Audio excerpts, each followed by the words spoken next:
Pessoal, tudo bom? Vamos fazer aqui um outro vídeo sobre o conteúdo de antidepressivos e ansiolíticos para ajudar vocês aqui nos estudos, certo? Sou o monitor Davi Aragão, vamos começar. Primeiramente, vamos ver os antidepressivos. O importante da depressão que a gente tem que saber é que ela ultimamente está sendo muito prevalente na população mundial e que em algum momento, com certeza, vocês vão se deparar com algum paciente que tenha isso, principalmente se vocês estiverem na atenção primária. E também porque a depressão está muito associada à piora de outras doenças, pode levar até ao suicídio. Então, a gente tem que ficar atento para poder manejar bem essa doença. A depressão, ela é tipicamente dividida em dois tipos, que é a maior, unipolar, ou a bipolar, que tem um caráter maníaco-depressivo, que essa maníaco-depressiva nós vamos ter um FAF, quer dizer, vocês vão ter uma aula específica só para isso, que são os antipsicóticos. Então, nós vamos focar hoje mais na depressão maior unipolar. O que é importante da gente saber de depressão é que, em geral, ela é muito complexa e também é difícil de você diagnosticar. Mas, em geral, se você tiver algum desses sintomas persistentes no período de 2 semanas, na maioria dos dias, você consegue fechar o diagnóstico da depressão. Só que o grande porém é que a depressão ela não é algo muito claro de se perceber. Então, alguns pacientes vai ser muito difícil você conseguir extrair na história deles que eles têm os sintomas que a gente viu anteriormente. Então, é um papel assim muito minucioso a investigação da depressão. Não é algo tão simples de ser feito, principalmente nos pacientes do sexo masculino. Eles são mais difíceis de relatar algum daqueles sintomas nas entrevistas em geral. E uma coisa também interessante, porque nem sempre o paciente ele vai chegar para ti com aqueles sintomas que a gente viu no slide. Ele pode chegar referindo simplesmente que está com dores somáticas em várias partes do corpo. Então, se você pega um paciente que está com várias dores, ou então dores de repetição, e isso aí frequentemente, então desconfie que pode ter alguma coisa por trás disso aí. Se ele tem alguma angústia, alguma ansiedade, e que pode sugerir um quadro de depressão. E outra coisa importante também é que a depressão, ela pode ser secundária a algumas outras doenças. Então, por exemplo, o hipotireoidismo, ele é uma patologia que pode originar depressão e que, em geral, quando você resolve o hipotireoidismo, você consegue reverter o quadro de depressão. Porque, afinal, o hipotireoidismo ele tem essa questão de você ter um alentecimento, você ter uma perda do ânimo, e isso aí se associa muito com o quadro depressivo também.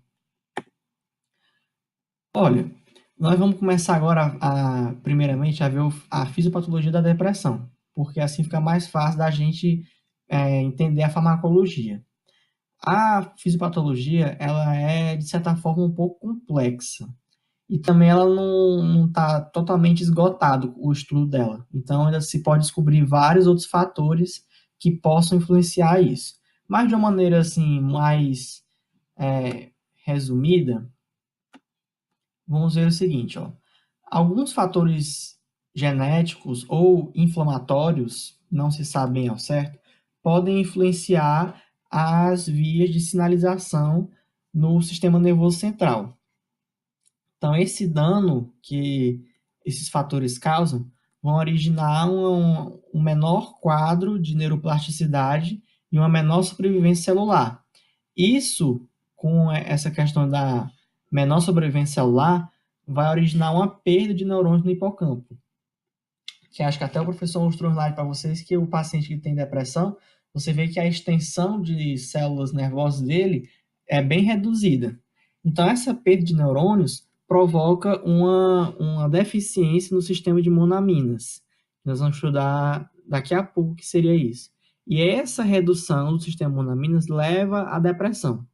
Então, assim, a depressão tem uma fisiopatologia bem complexa, mas na farmacologia nós vamos nos deter especificamente nessa área aqui, o sistema de monaminas. Então, para o tratamento da depressão, nós temos que ter em mente que o objetivo do tratamento vai ser sempre aumentar a neurotransmissão das monaminas, que no caso, especificamente, são a serotonina ou a noradrenalina.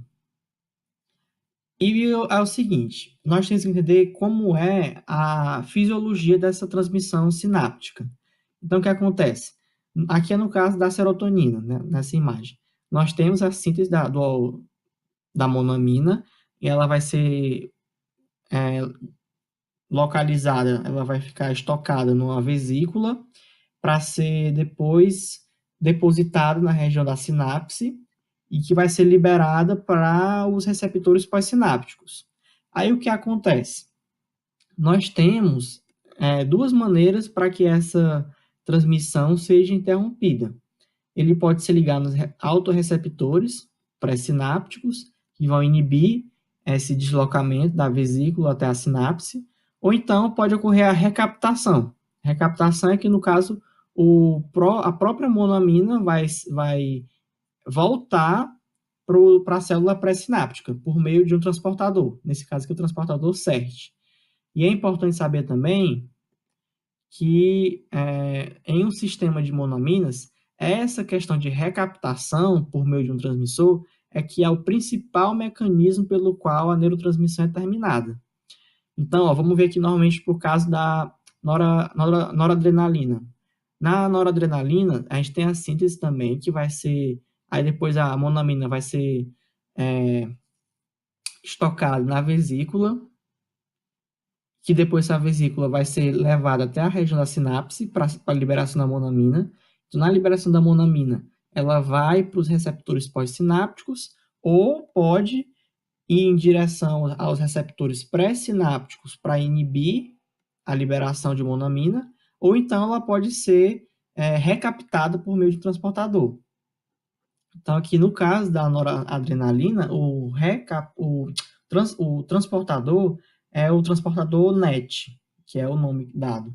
Então, o seguinte, em relação à recaptação, nós temos que ver que como ela é o principal mecanismo para se terminar uma neurotransmissão, e o objetivo do tratamento é justamente prolongar a neurotransmissão, então nós temos que inibir a recaptação.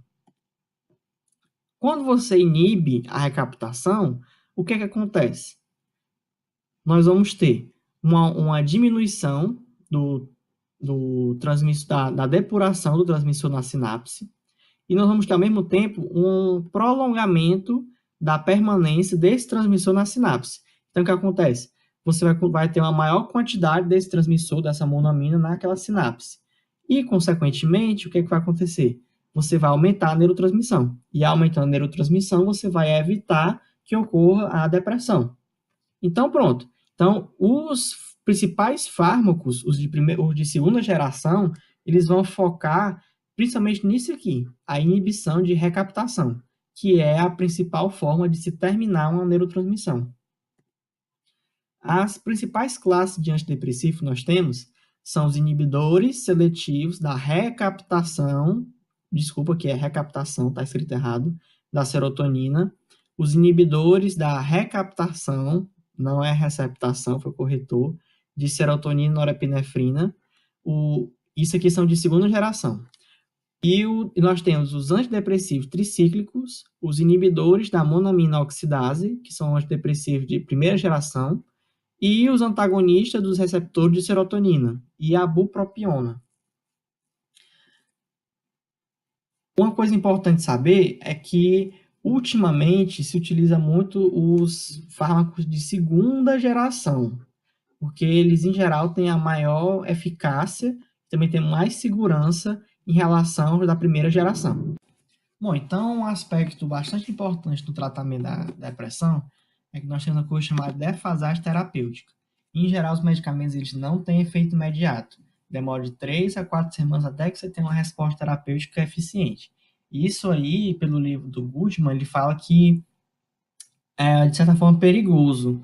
Se você tem, por exemplo, um paciente que tem alto risco de suicídio, e aí essa demora da resposta terapêutica pode ser assim, o tempo necessário para que ocorra um incidente, sabe? Então, é bom você conseguir manejar isso da melhor forma possível. Também, por exemplo, uma mulher com depressão pós-parto, essa defasagem terapêutica pode ser ineficiente para a situação dela, então você tem que acionar a família também para poder ajudar nessa situação. E aí é interessante você falar para o paciente que, além de retardar, além de ter uma demora de se surgir os efeitos terapêuticos, em geral, os efeitos colaterais ocorrem mais precocemente. É contraditório. Então, é importante você sempre falar para o paciente para ele não desistir do tratamento e sempre focar na persistência e não desistir do que está sendo feito. Então, o que acontece? Depois de 8 semanas com um antidepressivo em dose adequada, se você não tiver uma resposta, o ideal é você mudar para um outro antidepressivo com mecanismo de ação diferente. Se a sua resposta foi parcial, você pode adicionar um outro fármaco de outra classe, que não seja o da segunda geração.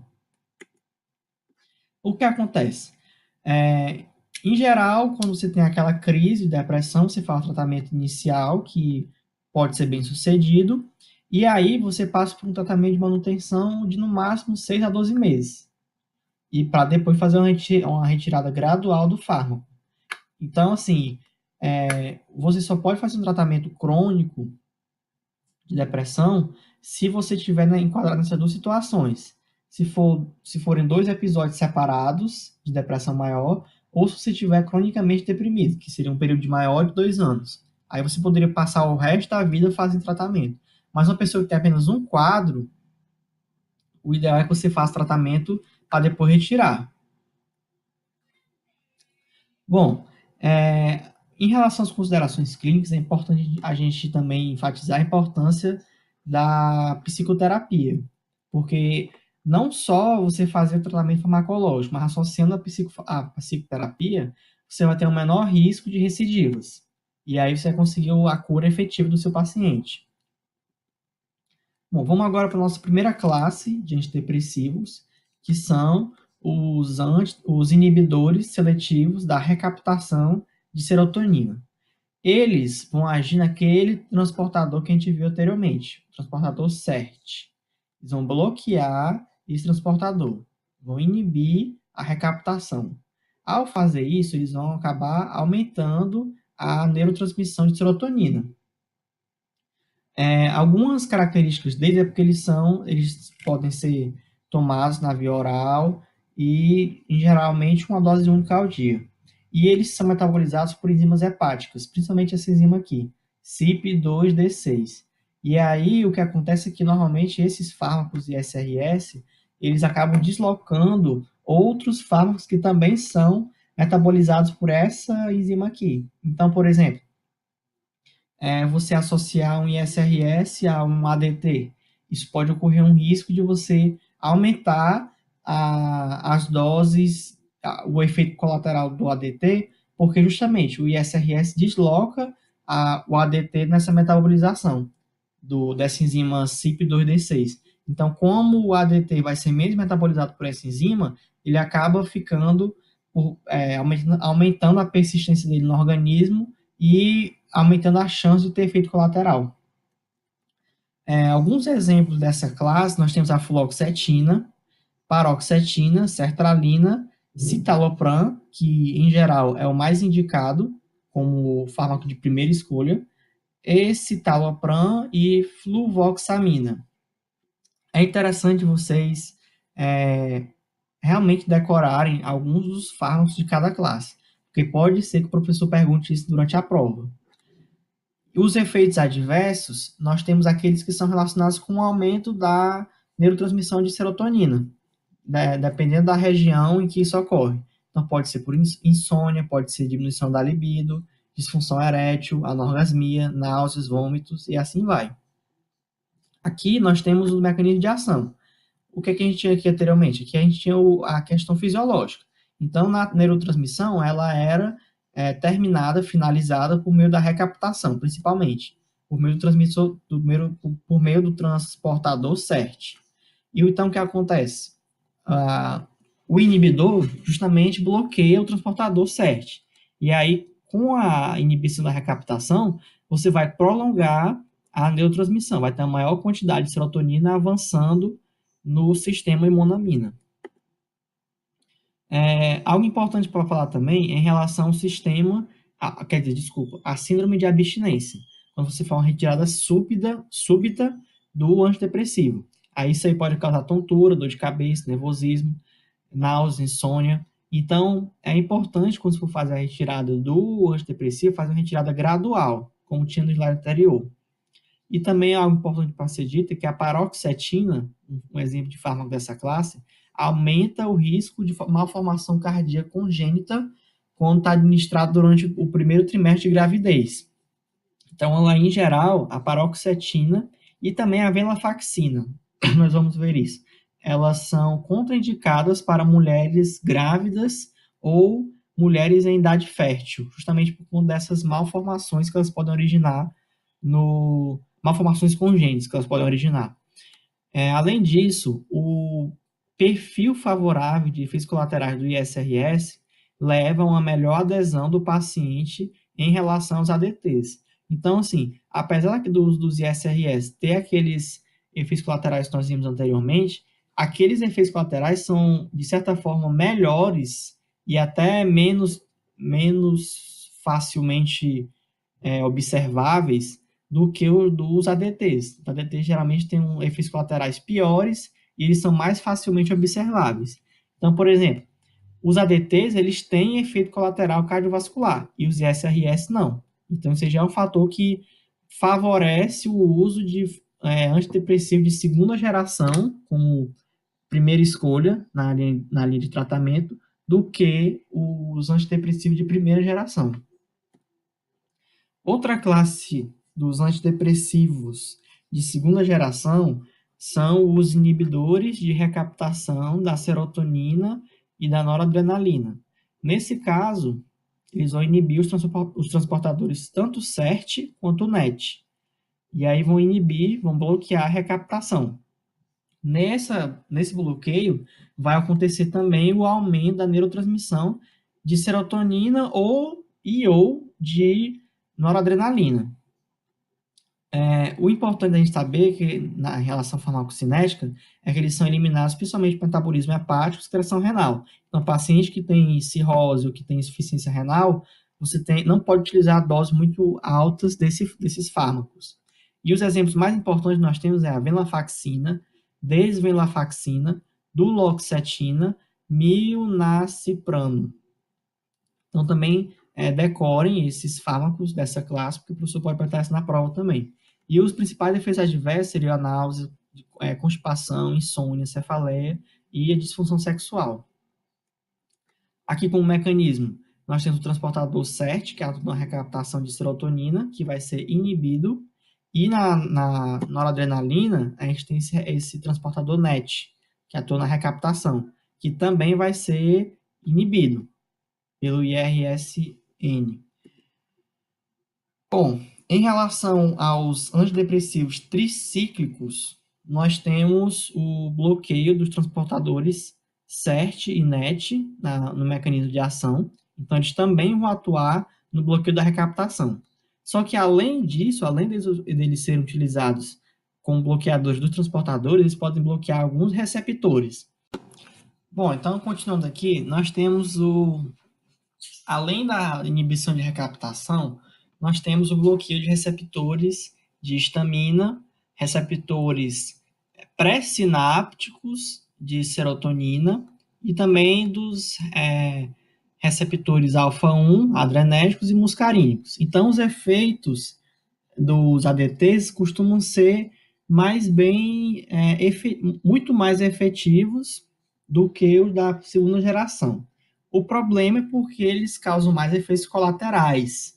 Então, o fato deles terem um mecanismo de ação mais amplo garante uma maior eficácia em termos de terapêutico, mas também tem um maior grau de efeitos adversos. E aí, isso, o fato de ter muito efeito adverso, é que faz com que os inibidores da segunda geração sejam preferivelmente utilizáveis.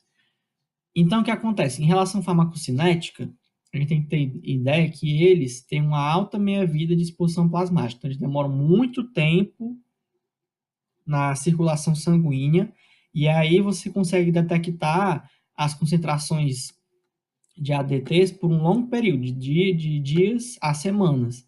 Então, isso é importante para você averiguar se o teu paciente, por exemplo, segue o tratamento direitinho. Você pode medir a dose de ADT que ele tem no sangue dele. Ou então, se é um paciente que faz abuso de antidepressivo tricíclico, você pode averiguar isso medindo a dosagem no sangue dele. Os principais fármacos dessa classe nós temos a imipramina, desipramina, nortriptilina, protriptilina, amoxapina e amitriptilina. E aí os efeitos adversos dele nós temos o seguinte, ó, a sedação, entorpecimento cognitivo, taquicardia porque você tá, como você inibe os receptores alfa-1, então toda a noradrenalina que você está passando na transmissão sináptica vai ser direcionada para os receptores beta-2, quer dizer, desculpa, beta-1. Então, o receptor beta-1 vai ocasionar esse quadro de taquicardia, dificuldade para respirar, hipotensão ortostática por conta da inibição dos receptores alfa-1. Então, aqui, olhando mais para a parte do mecanismo racional, mecanismo de ação, nós temos aqui, ó, na transmissão da serotonina, o transportador SERT vai ser inibido. E em relação à neurotransmissão de noradrenalina, nós temos a inibição do transportador SERT, transportador NET, e nós vamos ter a inibição de autorreceptores, como no caso aqui da serotonina, que vai ser inibido, e também vai ser inibido o receptor alfa-1, adrenérgico. E aí isso vai modular a ação da noradrenalina para receptores beta, especificamente. Então, aqui, ó, na inibição desses receptores é que vai ter a ação dos antidepressivos tricíclicos. Outra classe também importante são a dos inibidores da monoamino-oxidase. Monoamino-oxidase é uma enzima mitocondrial que ela metabolização é sinônimo de inativação das monoaminas. Então, como essa enzima é uma enzima que vai degradar, inativar, metabolizar as monoaminas, se eu cortar essa enzima, se eu conseguir inibir essa enzima, eu vou ter uma maior quantidade de monoaminas, já que eu vou estar tirando a degradação de monoaminas. Em relação à farmacocinética, é bom destacar que esses inibidores, eles fazem uma inibição do tipo irreversível. Então, o que acontece? Eles são metabolizados por acetilação, só que como eles fazem uma inibição irreversível, vocês têm que se lembrar, por exemplo, daquele caso lá que a gente viu no estudo de Aynes.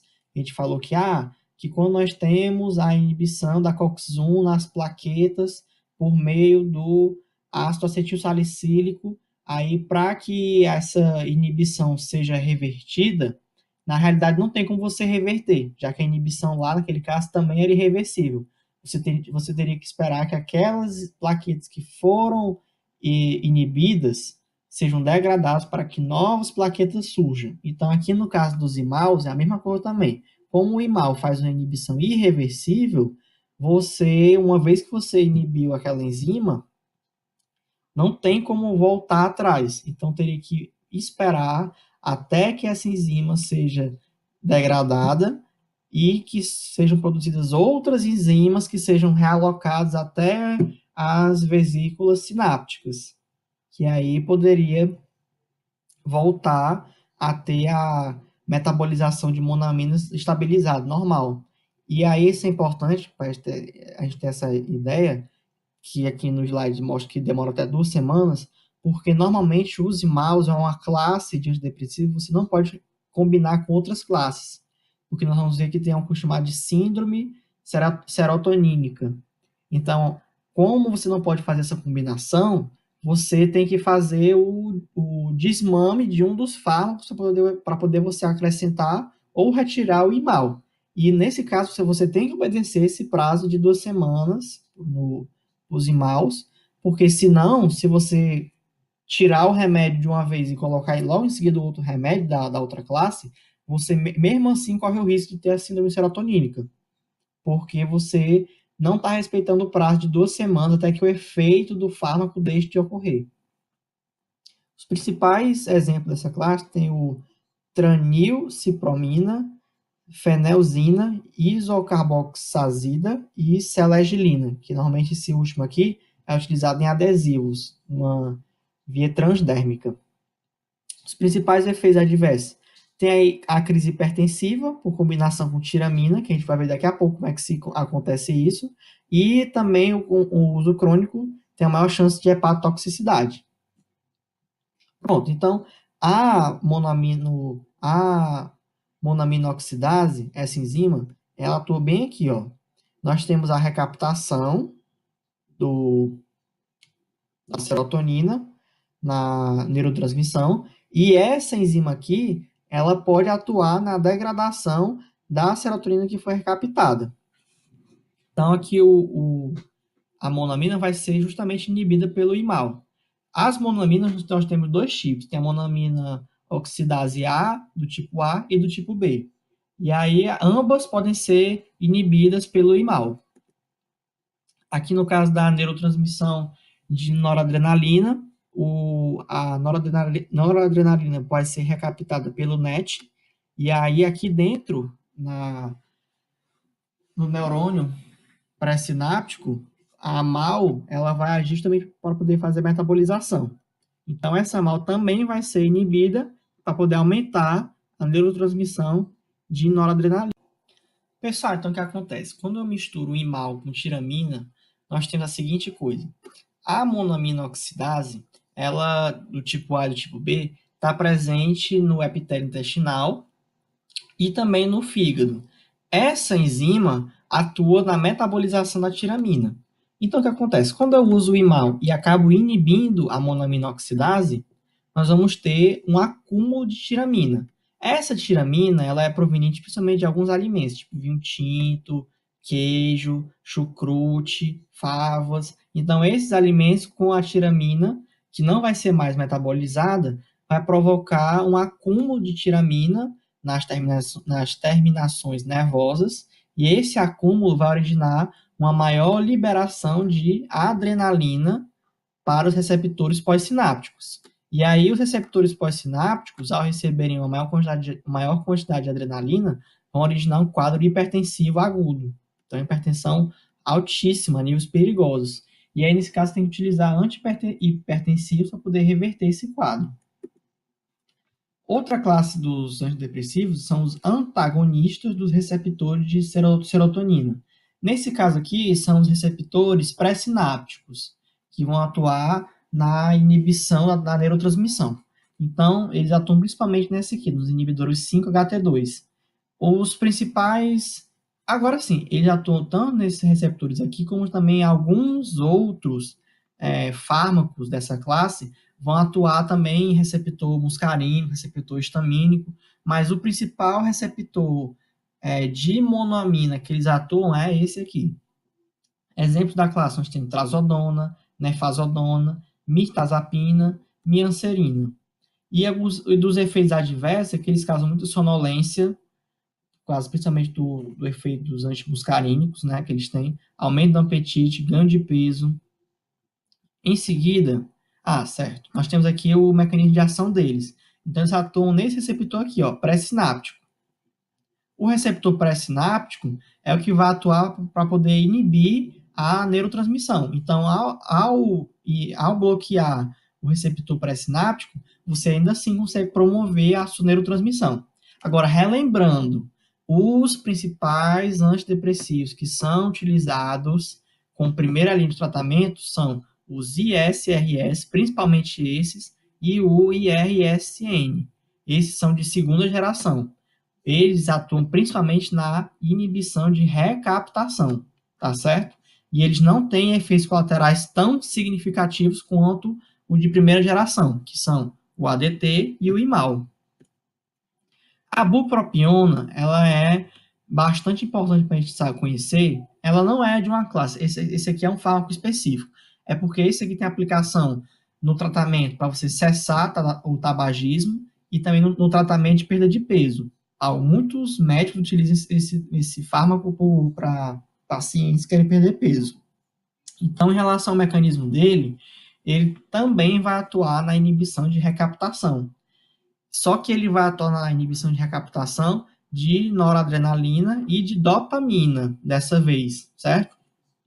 Ele atua nos transportadores NET, que é o da noradrenalina, e no DAT e VMAT2, que são... esse aqui é o de dopamina, e esse aqui é um transportador vesicular de monamina. O que é importante sobre ele, que na farmacocinética, ele tem uma eliminação por via hepática ou renal, então também quando o paciente tem ou cirrose ou insuficiência renal, tem que se tomar um certo cuidado em relação a altas doses desse fármaco, e em relação ao efeito adverso, que eles em doses altíssimas, aumenta um risco significativo de convulsões. Pronto, então em relação à interação medicamentosa, como eu tinha dito anteriormente, o IMAL, pessoal, ele normalmente ele só pode ser utilizado sozinho. É contraindicado você receitar IMAL mais alguma outra classe. Porque o que acontece? O livro do Goodman, ele cita o exemplo típico, que é o do ISRS com IMAL. Então, o ISRS tem a via de mecanismo dele sendo a inibição da recaptação. E o IMAL tem o mecanismo dele sendo a inibição da enzima monamina oxidase, que metaboliza as monaminas. Então, são mecanismos de ação diferentes que vão atuar aumentando a neurotransmissão de serotonina. Só que acontece, quando você aumenta demais a neurotransmissão, você vai acabar criando serotonina demais no organismo. E essa serotonina demais vai originar a chamada síndrome serotonínica. Essa síndrome aqui, ela tem como efeito a hipertermia, rigidez muscular, mioclonias, tremores, instabilidade autonômica, confusão, irritabilidade, agitação, coma e pode levar até a morte. Então, não se pode fazer associação de mal com nenhuma outra classe. Em geral, as classes que você pode fazer associações seria o quê? Você pode associar um ISRS com ADT, isso aí no caso de um paciente refratário, certo? Então, a conduta terapêutica ideal é você fazer utilizar os de segunda geração, e caso porventura, que a gente viu naquele primeiro slide, caso porventura não haja uma resposta adequada, você pode fazer uma associação com um fármaco de outra classe, ou então você pode substituir por um fármaco de outro mecanismo. Vamos começar agora os ansiolíticos. Vai ser bem rapidinho aqui. Os principais sintomas da ansiedade têm um quadro assim muito grande. Então aqui nós temos todos os transtornos de ansiedade que poderia acontecer no indivíduo. Não é o nosso foco ficar debatendo aqui especificamente o que é cada um. Agora, os sintomas da ansiedade que devem ser tratados farmacologicamente são aqueles que vão interferir na nossa função normal. Então, se a pessoa deixa de cumprir as suas funções normais por conta da ansiedade, aí você deveria procurar o tratamento farmacológico ideal. A ansiedade, pessoal, ela de certa forma não é patológica.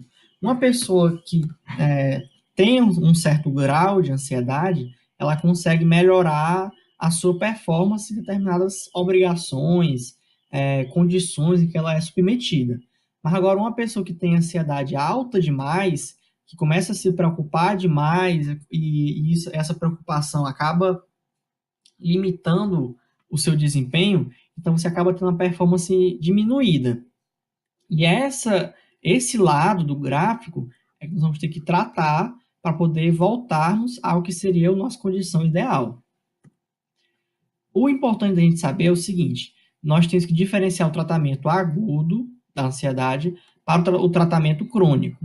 O tratamento agudo, ele serve basicamente para controlar os episódios que ocorrem. O tratamento crônico, ele é utilizado para poder gerenciar os transtornos que não estão aliviados e que, em geral, são contínuos. A diferença farmacológica entre os dois tratamentos é porque o tratamento agudo, você vai utilizar basicamente os benzodiazepínicos. Os benzodiazepínicos, eles são preferenciais para o tratamento agudo, mas em certos casos, eles também podem ser utilizados no tratamento crônico. Só que aí, no agudo, você usa preferencialmente os benzodiazepínicos, mais os antagonistas beta-adrenérgicos. E no tratamento crônico, você utiliza o ISRS, ou IRSN, ou a buspirona. Nós já vimos esses dois aqui, lá nos antidepressivos. Nós vamos focar basicamente nos benzodiazepínicos. O que acontece nos benzodiazepínicos? Quando ele é utilizado como um tratamento crônico, ele em geral deve ser utilizado associado ou a um ISRS ou a um IRSN. E também é o ideal que a pessoa faça, além de tratamento farmacológico, faça um tratamento de psicoterapia.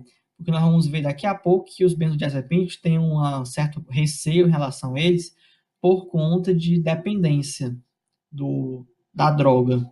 Então, essa dependência também é algo ruim.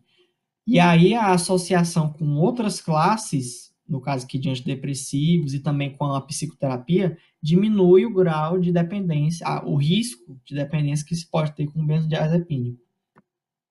Bom, vamos lá. Nós temos, para poder explicar os ansiolíticos, nós temos que entender a fisiologia do neurohormônio da monamina GABA. Esse GABA, esse neurohormônio, o que ele faz? Esse neurotransmissor. O que é que o neurotransmissor GABA faz? Esse neurotransmissor, ele acaba se ligando a esse receptor GABA-A. Esse receptor GABA-A, quando o neurotransmissor GABA se liga ao receptor, o receptor se abre e vai ocasionar a entrada de cloreto na célula nervosa. O que acontece?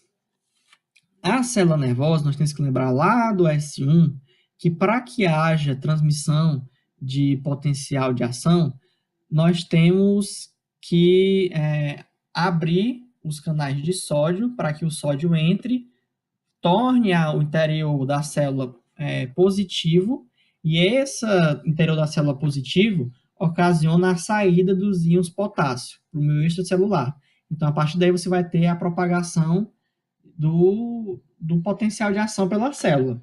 O que acontece? Quando eu abro o canal de cloreto, o cloreto entra na célula e aí ele acaba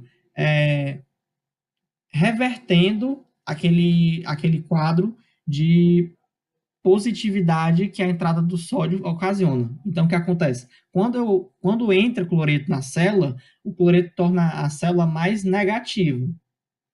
Tudo bem? Então, tornando a célula mais negativa, ele está fazendo o oposto do que o sódio faria na propagação do potencial de ação. O sódio ele torna o interior da célula positivo. O cloreto, por sua vez, torna negativo. Então, o cloreto ele promove uma hiperpolarização da célula. Nesse caso de hiperpolarização, ele está dificultando a transmissão de potencial de ação pela célula nervosa. Como ele dificulta o potencial de ação, nós podemos dizer que o neurotransmissor GABA ele acaba tendo um fator inibitório das transmissões de potencial de ação. E o que acontece? Quando você diminui essa transmissão de potencial de ação, aí você consegue alcançar os efeitos ansiolíticos. Então, o que acontece no caso dos benzodiazepínicos? Os benzodiazepínicos eles vão conseguir aumentar esses efeitos inibitórios do neurotransmissor GABA. Então, o que acontece? O benzodiazepínico ele se liga também a esse receptor GABA-A. Então, como ele se liga ao receptor GABA-A, ele faz uma modulação alostérica desse receptor e ele vai tornar o receptor mais... Ele consegue melhorar a ação desse GABA com o receptor. O que acontece? Ele aumenta a frequência de abertura dos canais de cloreto.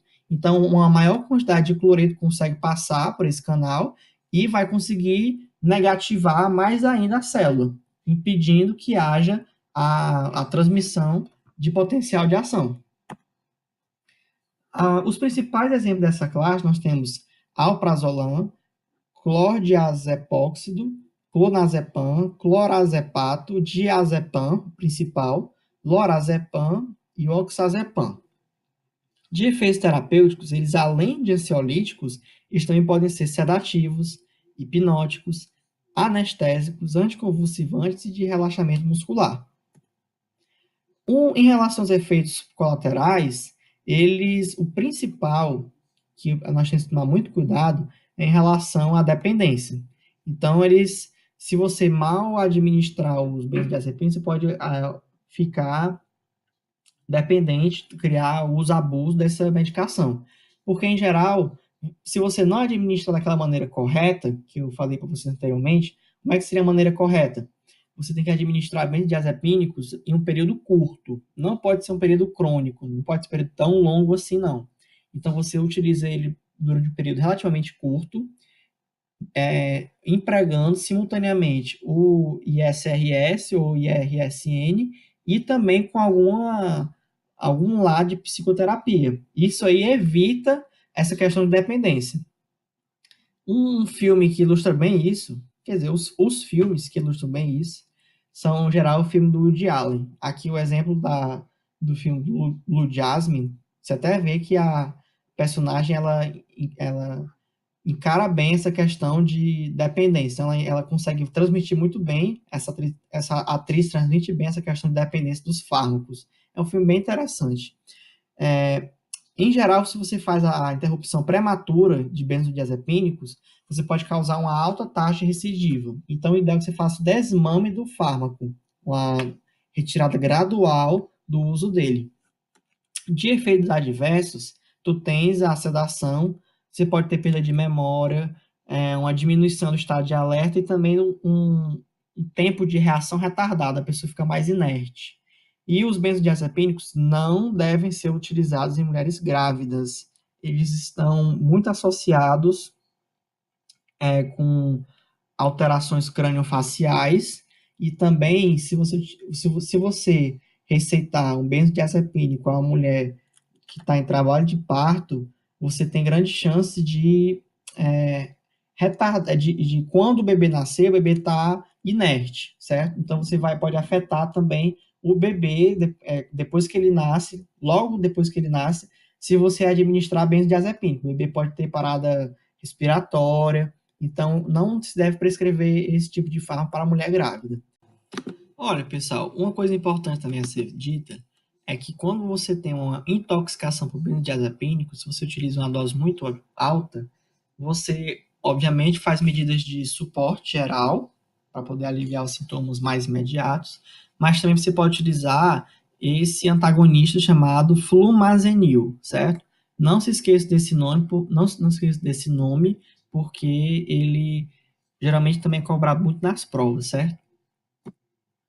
Os barbitúricos, por sua vez, eles são mais antigos do que os benzodiazepínicos e ultimamente eles não são tão mais utilizados. Vocês viram na lista anterior que eu botei o tratamento de ansiolítico, eu nem usei barbitúricos lá. Em geral, o barbitúrico ele pode ser utilizado como anestésico, mas também eles têm um certo receio em relação a isso, porque eles têm muito efeito adverso. Então, o que acontece? Eles, igualmente como os benzodiazepínicos, vão atuar naquele receptor de GABA-A, que a gente mostrou anteriormente. Então, como é? Eles acabam aumentando também os efeitos inibitórios do neurotransmissor GABA. Vamos voltar lá àquela imagem que a gente viu anteriormente. Então, aqui, na imagem do canal, do receptor, desculpa, nós temos também o local de ação dos barbitúricos, tá certo? Então, os barbitúricos também vão se ligar a esse receptor e vão aumentar, vamos dizer assim, a afinidade do receptor pelo neurotransmissor GABA. E assim vão promover uma maior ação do GABA nesse receptor. Só que a diferença entre eles, os barbitúricos e os benzodiazepínicos, é porque os benzodiazepínicos aumentavam a frequência de abertura desse canal. Os barbitúricos, por sua vez, aumentam a duração dessa abertura. Então, em relação aos benzodiazepínicos, eles vão aumentar a quantidade de vezes que o canal se abre. Já os barbitúricos, eles conseguem fazer com que o canal fique aberto por mais tempo. Bom, aí o que acontece? eles conseguem fazer uma depressão reversível da atividade de todos os tecidos excitáveis, principalmente a SNC. Então, o principal problema dos barbitúricos é porque eles não são seletivos. Então, o que acontece? Invariavelmente, quando você usa um barbitúrico, ele vai acabar atingindo o SNC, mesmo que não seja o propósito que você está utilizando. Então, por isso que eles são, em geral, menos utilizados hoje em dia, já que os benzodiazepínicos não têm esses efeitos não seletivos. Exemplo da classe, nós temos amobarbital, butabarbital, meflobarbital, metoexital, fenobarbital e tiopental.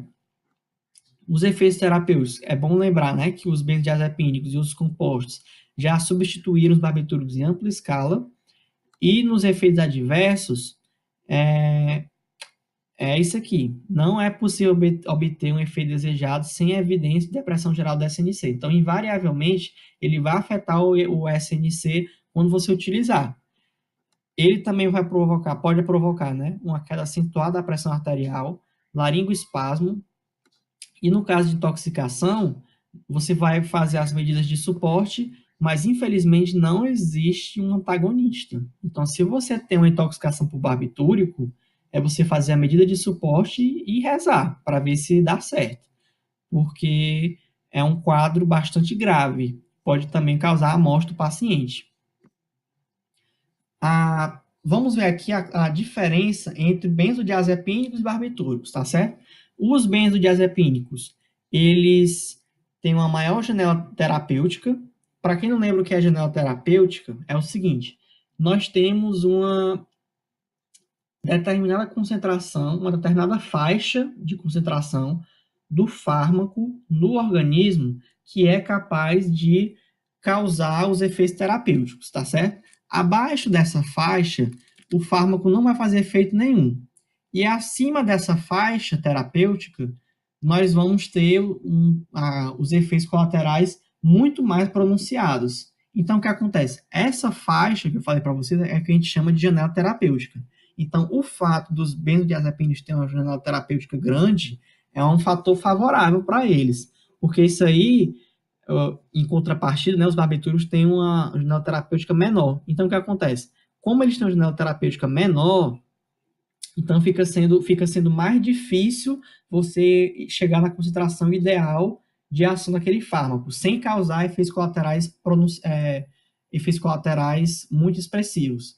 Já no caso dos benzodiazepínicos, não. Como eles têm uma janela terapêutica maior, é mais fácil você alcançar aquela dose ideal da concentração do fármaco. Além disso, os barbitúricos, que a gente já viu, eles têm baixo grau de seletividade, então eles invariavelmente alcançam o SNC, em qualquer dose que você coloque. Já o benzodiazepínico, não. Ele tem um alto grau de seletividade, então vai ser mais difícil causar os efeitos colaterais no SNC, que a gente viu lá no caso dos barbitúricos. E por conta disso, os benzodiazepínicos têm o menor risco de coma e de morte, diferentemente dos barbitúricos, tá certo? Ó, pessoal, foi basicamente isso, a explicação. Eu lançando aqui a hashtag AF hoje não, tá certo? Então, qualquer dúvida que vocês tiverem sobre esse assunto, podem perguntar para mim no WhatsApp ou em qualquer rede social, que eu possa ajudar vocês. E vamos estudar aí para a gente conseguir passar de semestre, de primeira, certo? Só dar um gás, acredite no potencial de vocês que vai dar certo. Estamos aqui para ajudar vocês, certo? Um abraço e isso é tudo, pessoal.